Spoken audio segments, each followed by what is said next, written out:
tua yang punya anak-anak yang mungkin masih kecil, kalau memang terlihat anaknya pucat, lemas ya, kemudian kadang terlihat kuning ya mungkin segera memeriksakan anaknya ke puskesmas atau ke rumah sakit.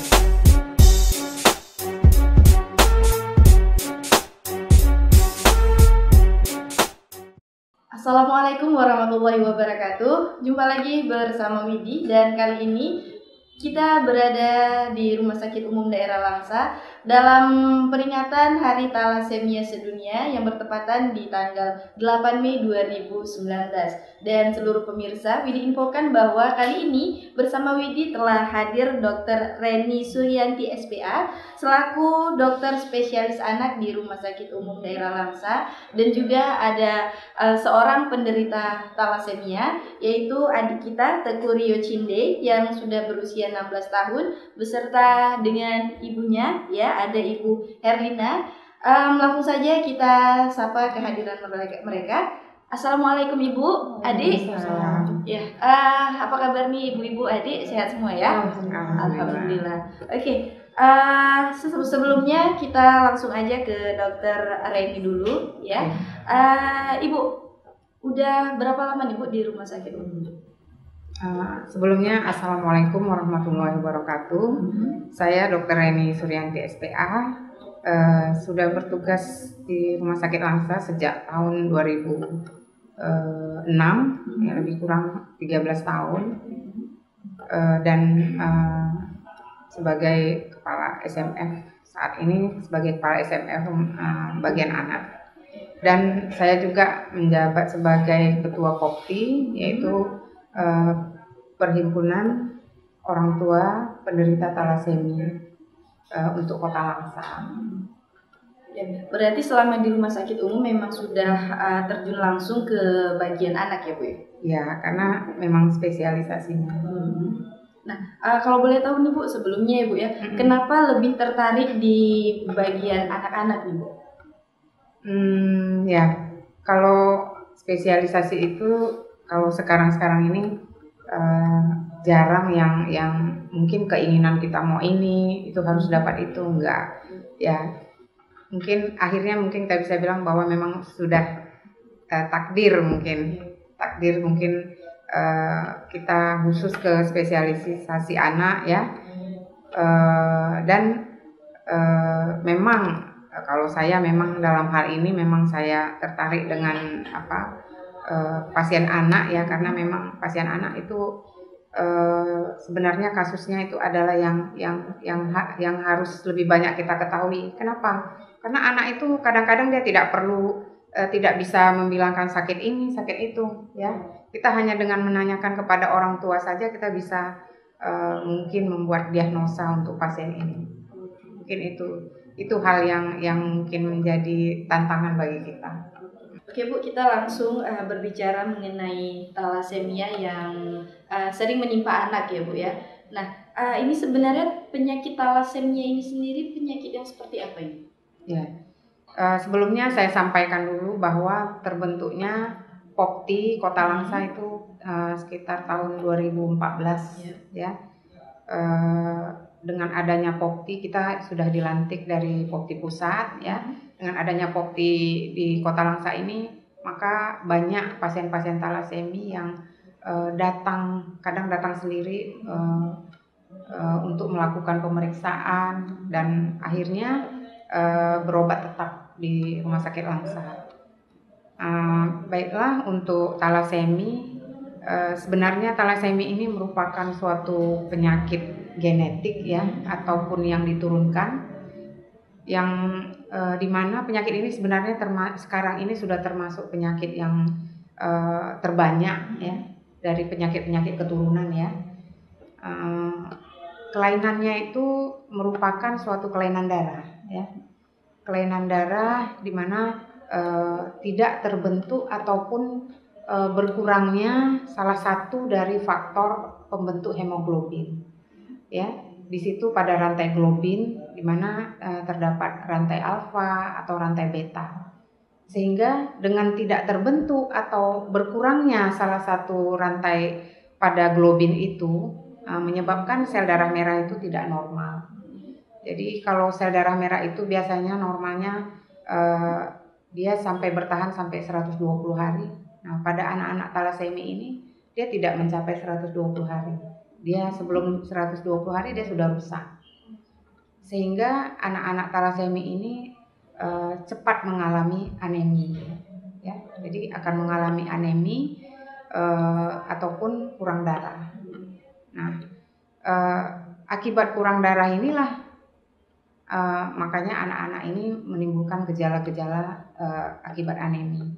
Contohnya mungkin pucat, lemas, ya, kemudian tidak nafsu makan, dan kadang-kadang mudah terserang sakit. Nah, secara pemeriksaan molekuler itu tadi saya sudah katakan bahwa pembagian talasemi ada yang talasemi alfa, talasemi beta. Namun juga bisa dibedakan secara klinis, yaitu talasemi mayor, talasemi minor, dan ada talasemi intermediate. Nah, pada talasemi mayor itulah yang kita sebutkan untuk pasien-pasien talasemi yang memerlukan pemberian transfusi darah yang secara rutin, ya. Jadi dalam seumur hidupnya anak-anak talasemi mayor ini itu secara rutin akan membutuhkan transfusi darah. Berarti ada mungkin penanganan yang berbeda-beda antara penderita talasemi menurut yang Ibu sampaikan tadi, gitu. Iya, untuk yang mayor tadi, ya. Nah, untuk yang intermedia dia kadang-kadang dia satu saat tertentu mungkin dia dalam keadaan kecapean berat ataupun sakit berat, mungkin satu saat dia mengalami anemi ataupun kurang darah. Jadi dia tidak rutin dia. Kadang-kadang bisa 6 bulan sekali baru transfusi. Ya. Kemudian ada talasemi minor. Nah, talasemi minor ini adalah dia sebagai pembawa sifat. Jadi dia punya gen sebagai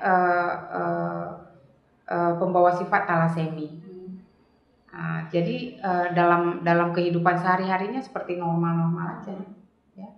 Tapi dia secara klinis itu tidak mempunyai gejala seperti anak talasemi dengan pucat tadi, ya.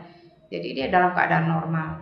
Namun yang bahayanya kalau penderita talasemi minor ini, ya, antara ayah dan ibu kalau memang sama-sama mengalami talasemi minor, itu akan menurunkan kepada anaknya terjadi talasemi mayor. Walaupun si ibu atau si ayah sebelumnya tidak memiliki gejala-gejala talasemi. Tidak. Ya, jadi makanya itu yang kita takutkan akan terjadi talasemi mayor selanjutnya. Ya. Kalau kita tidak tahu status apa si ayah atau si ibu. Iya. Berarti ini kemungkinan untuk menurunkan kelainan tersebut pada anak jauh lebih besar, Ibu. Iya.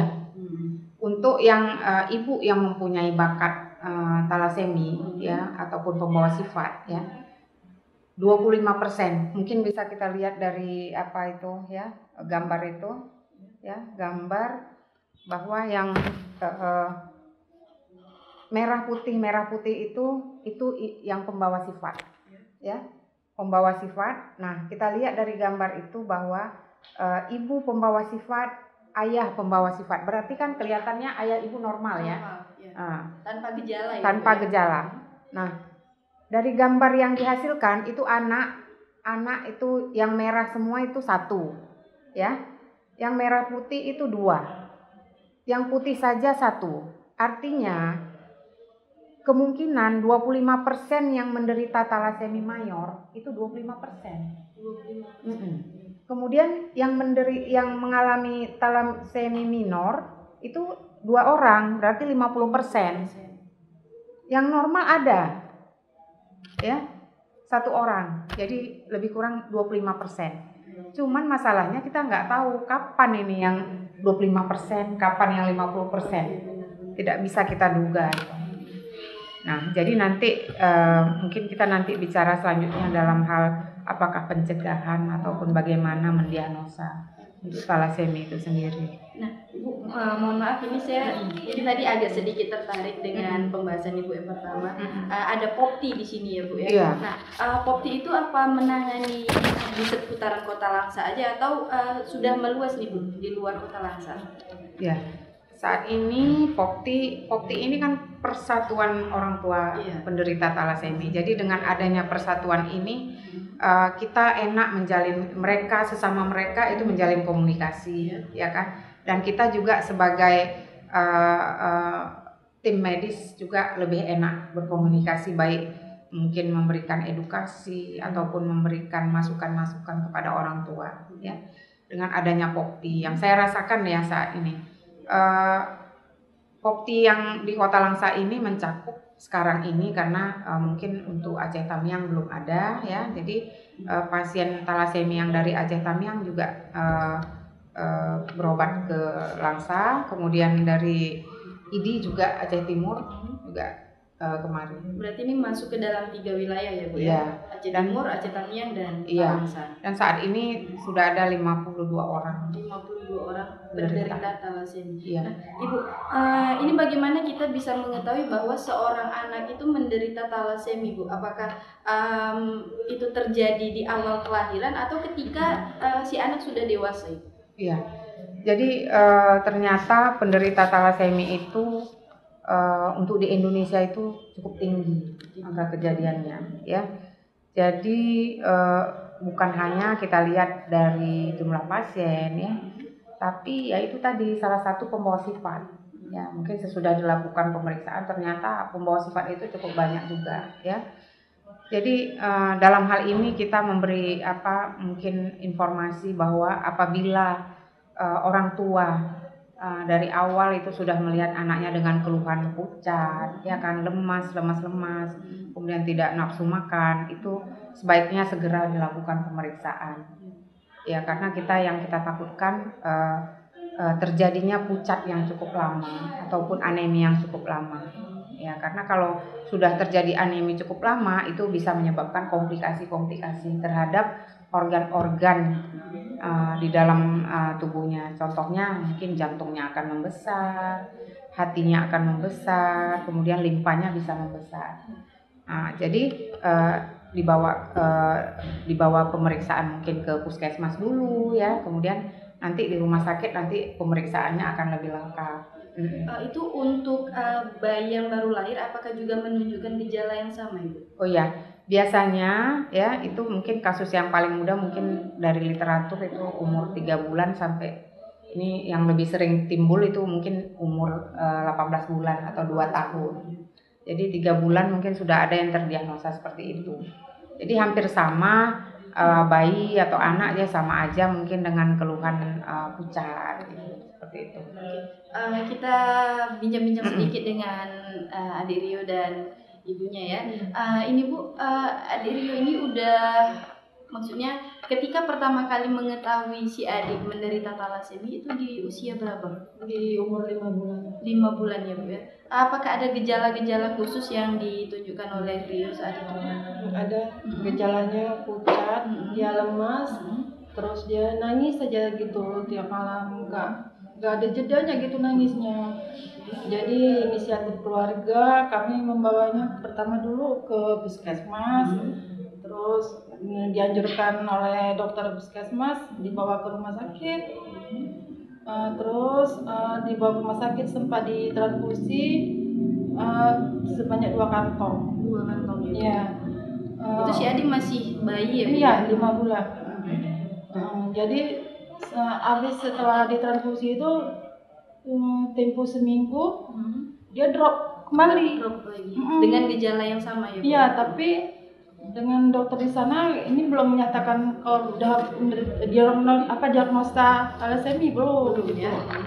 Itu berapa lama Bu dari mulai menunjukkan gejala sampai terdeteksi atau divonis menderita talasemi itu ada berapa lama? Gini, jadi dengan dokter tadi menyarankan kami harus rujuk ke rumah sakit yang lebih besar lagi gitu untuk mengetahui diagnosanya. Terus kami bawa dia, itu pun nggak langsung tahu gitu. Nggak langsung tahu ya. sampel darahnya dibawa ke rumah sakit Jakarta. Ya memang pemeriksaannya agak lama, 1 minggu. Jadi 5 hari sampai 1 minggu. Tunggu hasilnya 1 minggu baru tahu. Berarti prosesnya juga cukup panjang ya? Iya. Oke, ini mohon maaf Bu, mungkin sebelumnya dari riwayat keluarga apa sudah ada juga yang menderita talasemia atau memang belum pernah sama sekali? Enggak ada. Enggak pernah ya Bu ya? Enggak ada. Ya kemungkinan mungkin pembawa sifat. Pembawa semua. sifat ya Bu ya. Jadi si orang tua Iya. tidak menunjukkan gejala Iya, apapun. itu ya, Bu, mungkin entah dari pihak ibu atau pihak bapak. Nah, untuk kondisi ibu ini mungkin ibu pembawa sifat, ayah pembawa sifat, sehingga maaf, anak Ibu, karena saya punya orang tua lain berbeda keyakinan, jadi saya pernah tanya dengan orang tua saya kalau di keluarganya itu ada sepupunya yang ada. Pernah ada ya Bu? Ada pun sampai sekarang. Oh ada sampai sekarang ada. Ya. Tapi masih maksudnya dalam kehidupan normal ya Bu ya? Iya, tapi dia itu enggak sama kami, gitu. Berbeda tempat. Rutin dapat transfusi. Jadi Medan Bu. Iyalah, dia rutin transfusi. Iya. Rutin transfusi. Ini sama kayak adik ya? Adik juga. Iya. Bu, mohon maaf ini si adik kalau boleh tahu talasemia mayor ya Bu? Kalau yang mayor itu dengan klinis terjadi penurunan HB yang rendah. Okay. Dan itu berulang terus. Hampir rata-rata hampir 1 bulan sekali. Oke, berarti ini si adik setiap berapa bulan sekali? Berapa? 3 bulan sekali. 3 Bulan. bulan sekali. Sebulan Sekali ya. Jadi ini adik kalau enggak transfusi itu yang dirasain gimana nih Dek? Yang dirasain ya lemas. Kalau nafsu makan kurang. Nafsu makan kurang. Ya, kalau sesudah transfusi dia nampak segar. Nampak segar. Makannya biasanya sedikit, bisa jadi 2 kali. Bisa jadi 2 kali dari biasanya ya. Iya.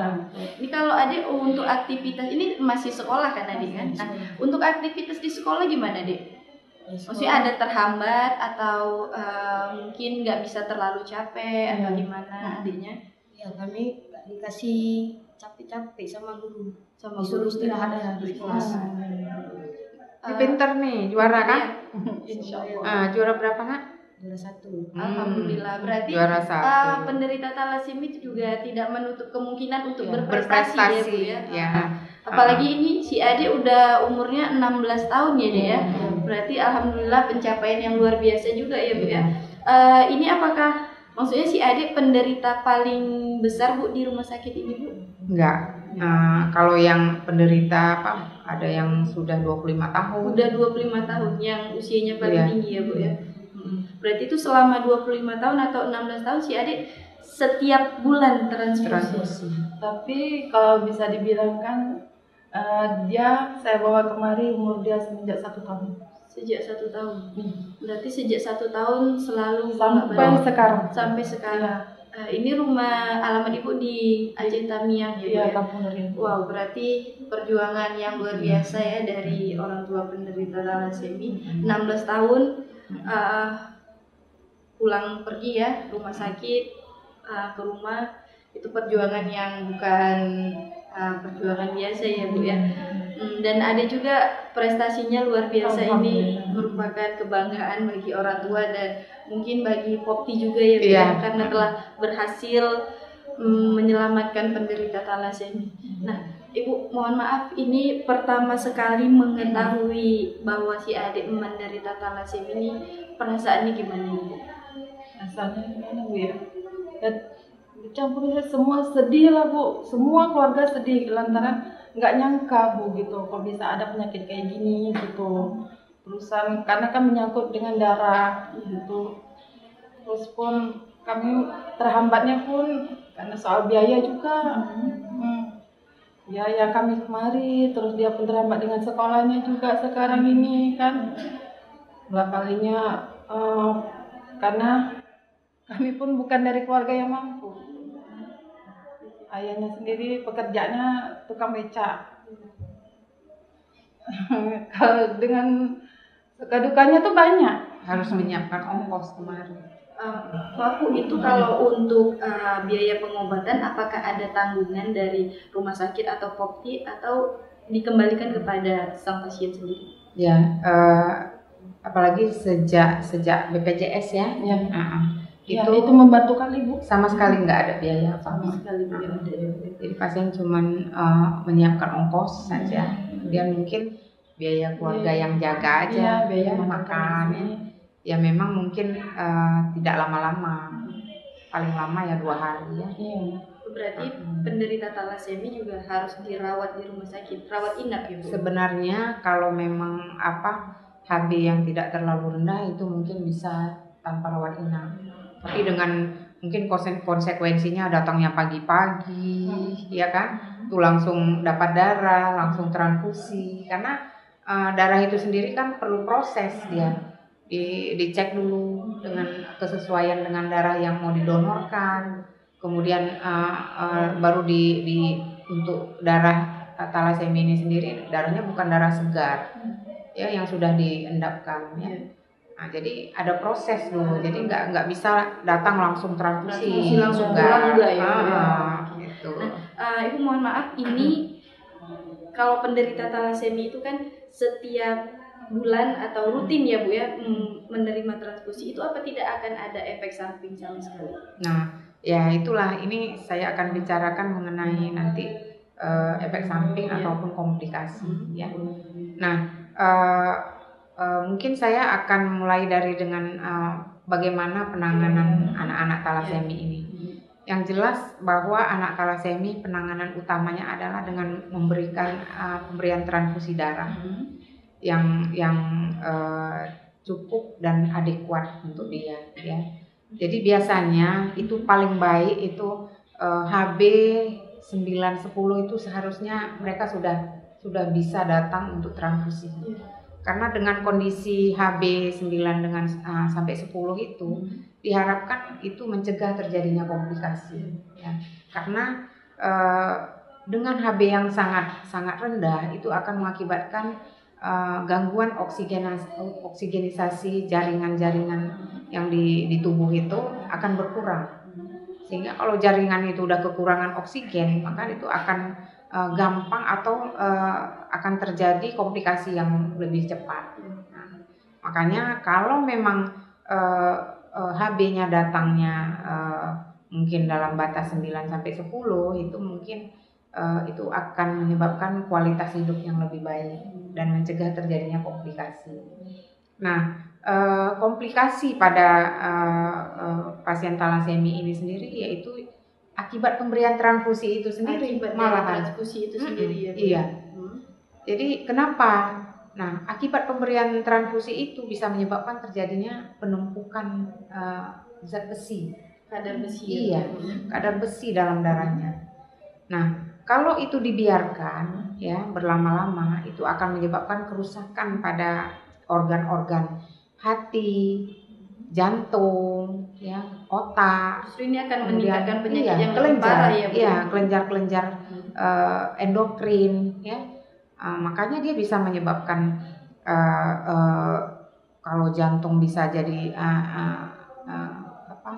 kardiomiopati, kemudian bisa jadi terjadi perdarahan. Kalau memang hatinya sudah dipenuhi oleh zat besi, sehingga fungsi hatinya nggak bekerja lagi, ya. Sehingga terjadi perdarahan, kemudian juga bisa terjadi tadi bisa menyebabkan malah bisa menyebabkan sakit gula. Iya, diabetes mellitus. Kenapa? Karena kelenjar pankreasnya itu akan rusak dengan adanya penimbunan besi itu. Kemudian juga itu kulitnya mungkin akan menghitam, itu juga salah satu akibat besi itu tadi. Kemudian juga perubahan muka, bentuk muka itu istilahnya namanya facies coli, yaitu di mana terjadi hidung lebih masuk ke dalam, kemudian terjadi penonjolan pada tulang pipi. Nah, itu apa? Kenapa itu bisa terjadi? Karena tulang-tulang pipihnya ini berusaha untuk memproduksi sel-sel darah. Sementara kemampuan dia untuk menghasilkan darah itu darahnya tidak sempurna. Nah, jadi diproduksi juga gitu. Jadi terjadi penipisan tulang. Kemudian salah satu juga akibat penipisan tulang itu bisa menyebabkan mudah patah tulang. Makanya hati-hati, tidak boleh dengan aktivitas yang sekarang. Iya, takut kita mudah patah. Gitu. Ini mohon maaf, kayaknya si adik agak terlihat pucat ya. Ini udah barusan selesai transfusi atau belum? Belum ya, baru datang. Ini adik sendiri perasaannya gimana nih, Dek? Selama ini kan harus bolak-balik ke rumah sakit ya, transfusi, minum obat, gimana, Dek? Ya, terus ya jalannya namanya ini jalan obatnya. Ya, kami selalu tetap semangat aja. Kami selalu menyatakan kepada mereka bahwa mereka itu nggak sakit. Jadi cuman perlu darah, ya kan? Jadi kalau kita udah perlu darahnya udah sehat balik. Jadi bukan suatu sakit. Bukan suatu penyakit. Nah, untuk mencegah terjadinya komplikasi penimbunan besi itu, ya alhamdulillah Rumah Sakit Langsa sudah bisa mengadakan obat-obat pengikat besi atau kelasi besi. Oh, berarti memang ada obat khususnya. Ada obat dan sekarang sudah dalam bentuk sirup ataupun tablet. Oh, berarti lebih mudah untuk dikonsumsi anak-anak ya, Bu, dalam bentuk sirup ya. Dan itu dimakan seumur hidup. Setiap hari. Dan biaya obat itu sebenarnya cukup mahal. Dan kita bersyukur pemerintah sudah bisa memberikan pengobatan gratis. Ya, terhadap anak-anak. Juga kita menganjurkan dengan pemberian makanan yang sehat, ya kan, dan menghindari makanan daging merah, ya, itu dihindari. Kemudian ada pantangan khusus juga, Bu, dari ya ada. Kemudian menghindari jeroan itu ya. Kemudian itu bisa digantikan dengan mungkin ayam, ikan, kemudian sayur-sayuran. Itu juga untuk mencegah terjadinya gangguan pertumbuhan yang berat. Karena pada anak-anak talasemi biasanya akan terjadi gangguan pertumbuhan karena itu tadi oksigenisasi jaringan juga. Karena kita tahu bahwa darah itu menyebar ke seluruh tubuh. Iya. Berarti kalau darahnya terhambat bisa mengganggu pertumbuhan juga. Iya. Nah, dalam penanganan anak talasemi ini kan tadi saya bilang bahwa memerlukan transfusi darah. Nah, untuk agar penyediaan darah kita itu bisa stabil ataupun kita tidak ragu-ragu bahwa kalau datang nanti anak talasemi ini nggak ada darah gitu ya. Di samping kami juga dengan PMI mungkin sering melakukan donor darah ya, mungkin yang secara rutin kami juga kerjasama dengan lintas sektoral, yaitu saat ini dengan Kodim 0104 Aceh Timur ya, sebagai orang tua asuh anak-anak talasemi, dan itu sudah berjalan sejak 2014. Jadi kalau ada kesulitan darah, kami akan menghubungi orang tua asuh. Ini juga sangat membantu pasien ya, Bu. Ini selama ini yang dirasakan bagaimana nih, Bu, dengan adanya kopi dari Rumah Sakit Umum Daerah Langsa? Saya rasa memang sangat terbantu sekali memang gitu. Dengan adanya PMI, terus adanya BPJS, memang sangat terbantu dengan adanya itunya lah. Karena kami pun dari bukan keluarga yang nggak mampu gitu kan. Ya, ngerasa saya nggak bisa lagi. Saya nggak tahu lagi saya mau gimana. Karena saya sudah cukup berusaha untuk anak saya. Makanya kami di sini juga menciptakan suasana yang kekeluargaan, sehingga anak-anak juga nggak bosan ya, menganggap rumah sakit ini menjadi rumah kedua bagi mereka, karena mereka setiap bulannya juga harus kemari, dan itu perawat di rumah sakit yang merawat juga merasa keluarga sendiri. Jadi, dan anak-anak tidak merasa takut untuk dilakukan transfusi. Dibuat senyaman mungkin. Iya. Kami sediakan ruangan khusus. Berarti memang ada ruang khusus untuk penderita talasemi. Ada. Ada.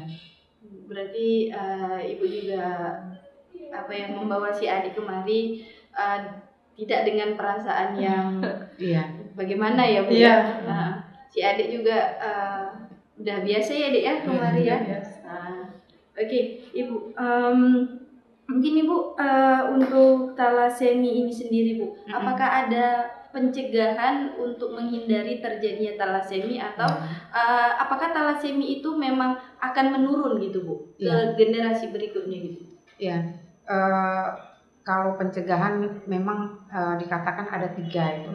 Itu bisa primer ya. Primer itu yaitu mencegah terjadinya penderita talasemi yang selanjutnya ya. Caranya bagaimana? Itu dengan yang pertama dengan konseling pranikah ya. Jadi yang mau menikah apalagi dalam keluarga itu ada riwayat talasemi, itu dilakukan pemeriksaan darah ya. Kemudian pasangannya juga dilakukan pemeriksaan darah. Nah, jadi dengan demikian kita mungkin bisa menghindari perkawinan dengan pembawa sifat. Nah, kemudian ada pencegahan sekunder ya. Jadi pencegahan sekunder ini bagaimana kita bisa mendiagnosa untuk kasus-kasus yang curiga ke arah talasemi dan segera mendapat pengobatan ataupun penanganan. Jadi jangan dibiarkan sampai berat, anemi berat, kronik ya kan, sehingga sudah terjadi komplikasi. Nah, kemudian ada pencegahan tertier ya. Di situ kita untuk penderita yang sudah ada bagaimana kita bisa rehabilitasi, kemudian bisa kita memotivasi para penderita supaya mereka tidak merasa bosan, kemudian terjadi gangguan-gangguan psikis. Kemudian kita juga memotivasi supaya mempunyai prestasi sekolah yang lebih baik, bahwa mereka ini bisa berprestasi. Terbukti ya dari prestasi Adik Rio ya. Itulah mungkin yang bisa kita lakukan. Kemudian juga mungkin untuk yang mungkin anaknya sudah ada yang talasemi, mungkin kami menganjurkan kepada orang tuanya untuk tidak punya anak lagi. Nah, karena memang kita takutkan mungkin akan terjadi lagi anak talasemi. Terus terang saja mungkin secara tidak langsung itu akan membuat beban dalam keluarga, ya kan. Salah satunya mungkin ya setiap bulan orang tuanya harus ke rumah sakit. Ya walaupun kita tetap mensupport anak ya, bahwa itu harus dilakukannya dan punya semangat, ya kan. Tetap semangat. Jadi kita bukan sakit, kita cuma perlu darah, ya kan. Nah itu, jadi kami selalu memotivasi pada anak-anak dan keluarganya. Jadi yang kita motivasi itu semua, tidak hanya penderita tapi seluruh keluarga. Iya, keluarga. Kadang-kadang banyak ya, kalau kita lihat ya, yang malah terjadi perceraian dalam keluarga. Ada beberapa pasien gara-gara menjadi masalah keluarga. Di samping ekonomi ya kan. Ya, tapi dengan adanya kayak gini membuat saya lebih semangat lagi. Saya selaku orang tuanya dengan ayahnya itu jadi lebih semangat lagi untuk anaknya berusaha untuk sembuh gitu. Kemanapun saya pergi gitu, asalkan anak saya sembuh gitu. Dan tidak menjadi konflik dalam keluarga. Enggak, insya Allah. Alhamdulillah. Apalagi mungkin dengan ilmu agama ya, bahwa apa yang diberikan Allah itu menjadi titipan bagi kita. Dan itu mungkin memang sudah menjadi takdir dan garisan Allah. Karena dialah juga saya harus kuat, jangan sampai itu udah dianya sakit, jangan sampai saya juga sakit gitu. Saya mohon sama Allah, ya Allah Tuhanku, sembuhkan anak saya gitu. Juga berikan saya kekuatan. Memang semangat dan motivasi diri itu yang sangat diperlukan. Oke. Baik Ibu, ini mungkin untuk Ibu dokter ya Bu. Ini sejauh ini sudah ada berapa orang Ibu penderita thalassemia yang ditangani di Rumah Sakit Umum Langsa? Ya, sampai saat ini yang tercatat itu ada 52 orang ya. 52 orang, dan dari yang 52 itu kita melihat ada yang hubungan keluarga ya. Banyak yang ada hubungan keluarga. Mungkin sepupuan. Sepupuan. Ya. Jadi mereka itu yang rutin kemari, dan alhamdulillah masalah darah tidak menjadi masalah lagi bagi kami di rumah Karena sakit. ketersediaan sudah Ya, cukup memadai. kalaupun ya, Bu, memang dari PMI tidak ada, kami ada alternatif lain dengan kembali ke orang tua asuh, ya. Kemudian juga obat-obat, alhamdulillah juga nggak pernah putus. Karena itu memang saya wanti-wanti sekali bahwa jangan sempat obat putus, karena mereka harus makan obat terus-menerus. Dan untuk pengobatan ataupun apakah bisa diobati atau tidak, jelas bahwa talasemi tidak bisa diobati, tapi kita bisa untuk memberikan Membantu, ya, bantuan dengan menambahkan darah kalau yang memang dibutuhkan dengan transfusi. Ini sesuai yang Ibu jelaskan tadi bahwa RSUD Langsa atau POPTI bekerja sama dengan Kodim 0104 Jatimur, ya, Bu. Iya. Nah, ini untuk penanganan orang tua asuh. Iya. Ibu. Itu satu penderita memiliki berapa orang tua asuh, Ibu? Itu sampai 10. Sampai 10. Ya, 10 orang. Berarti itu persediaan darahnya cukup memadai, ya, Bu. Jadi kalau satu orang tua asuh mungkin berhalangan, Iya. ada yang lain gitu, Ya, ya. itu satu. Yang kedua juga karena donor itu kan biasanya 3 bulan baru Oh iya. ulangan.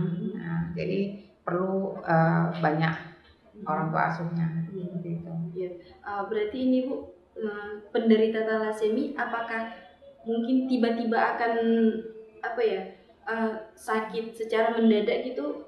Bisa. Bisa terjadi. Jadi kemungkinan, apalagi penderita talasemi adalah yang rentan terhadap infeksi. Iya. rentan infeksi, ya, Bu? Iya. Iya. Jadi mudah Tadi terkena kan penyakit. akibat Iya. oksigenisasi Iya. yang kejaringan yang Kurang. yang kurang Kalau- itu mudah terinfeksi. Iya, betul sekali. Kalau dia dari misalnya dia batuk gitu kan, langsung drop Berat. gitu. langsung Iya. HB-HB-nya turun. HB-nya pun turun. Berarti dengan penyakit-penyakit yang mungkin kalau bagi orang normal itu penyakit biasa Iya. gitu, ini bisa menjadi penyakit Berat. yang Iya. berat. Jadi berat. Ah. Iya, makanya selain transfusi, mereka juga kalau ada sakit langsung ke rumah sakit. Kalau di sekolah sama teman-teman gimana? Biasa aja ya? Mungkin enggak Insya enggak ada. Allah kawan teman-temannya pun selalu jaga dia. Selalu juga. jaga ya. Iya. Berarti emang support dari temennya juga. Iya. Tadi dari gurunya juga melarang untuk main yang cantik. Dia nggak boleh mengikutin seperti gotong royong, upacara ataupun olahraga yang semacam gitulah gitu. Nggak boleh dia. Justru jadi enak ya, Dek ya. Karena kalau anak-anak itu kan paling nggak suka ya kalau disuruh upacara ya. Ini adik malah nggak dibolehin upacara. Iya, Ya. nggak boleh. Karena dia pun kalau misalnya kan pagi itu kan sering panas gitu kan, panas dia langsung mudah capek gitu. Berarti ada berkahnya juga ya, Bu Iya. ya. Malah nggak dibolehin upacara sama gurunya. Yang penting ada pengertian dari Pengertian. orang, dari guru dan kawan-kawannya ya. Iya. Dan kawan-kawannya. Tapi kalau biasa, kalau lagi nggak transfusi, biasa aja Ada puasanya sanggup ya, Bu ya? Tahan. Kalau puasa dia Puasa. padahal puasa. Padahal saya pun juga menganjurkan abang kalau misalnya nggak sanggup boleh buka gitu. Tapi enak mak rasanya puasa, rasanya enak badan gitu. Memang puasa lebih membawa berkah lagi ya, Bu ya. Oke, baik pemirsa, mungkin ini terakhir ya, Bu Dokter ya. Sekedar himbauan atau masukan untuk seluruh penderita ataupun orang yang belum menderita talasemi untuk mencegah terjadinya hal-hal yang tidak diinginkan, bisa disampaikan, Ibu.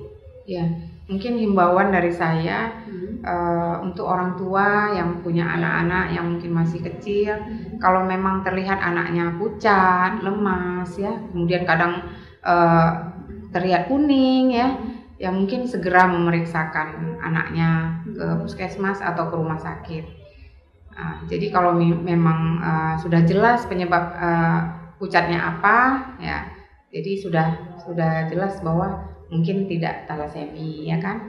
Nah, untuk itu sebagai konseling pranikah ya, itu sangat penting sekali untuk mencegah terjadinya anak-anak talasemia selanjutnya. Mungkin itu saja dari saya. Oke, baik, terima kasih banyak kepada Ibu Bu Dokter Reni ya, dan juga Adik Rio. Semoga tetap selalu semangat ya Adik ya.